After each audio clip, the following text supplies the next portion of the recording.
From the recent survey that was carried out across all of our staff and all of our supply chain involved in the Highway Services Partnership, over 50% of the team reported having received some form of road worker abuse in the last 6 months.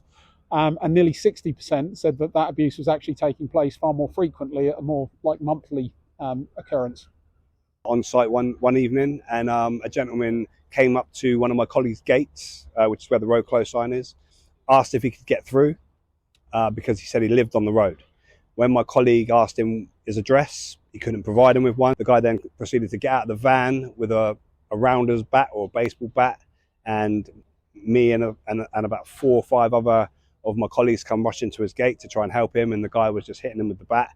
We managed to tackle the guy to the ground and restrained him while one of my other colleagues called the police, and we held him there till the police arrived. But whilst he was on the ground, he was just hurling all kinds of abuse, and we found out from the police that the guy didn't even live on that road. And you know, all of that just because he wanted to take a shortcut when he could have just followed the diversion, which would have took all of 3 to 4 minutes. The most recent one I had was I was doing a road closure and some traffic lights quite close to one of the depots where I was working out of, and I was racially abused and told to go back to my own country when I was in fact born here. And the majority of it, I know it's anger because of the work I'm doing. Because, you know, I'm putting up temporary lights, or I'll put a road closure on, or, you know, people can't read the signs, and, you know, simple stuff. It's affected my mental health greatly. You know, it's your job. You shouldn't have to feel like that. Here at Southampton City Council, working in partnership with Balfour Beatty, we are committed to stopping road worker abuse.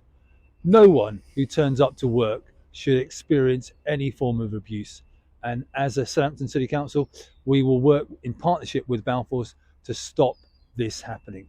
Balfour's do an amazing job throughout the city, making it safer, attractive and accessible. And we want to support them in every way we can so that everyone who turns up to work can enjoy their place of work without fear of intimidation or abuse.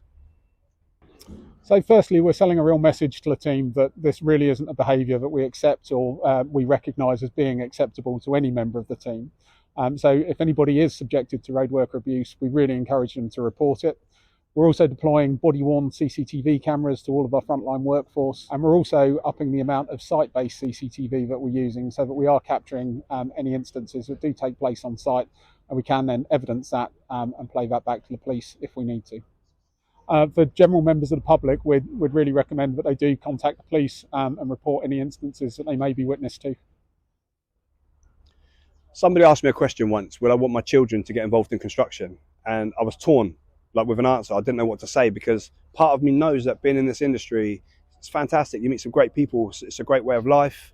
But the other part of me was, I don't really want my children to go through the things I went through. So I didn't have an answer. I just didn't know what to say.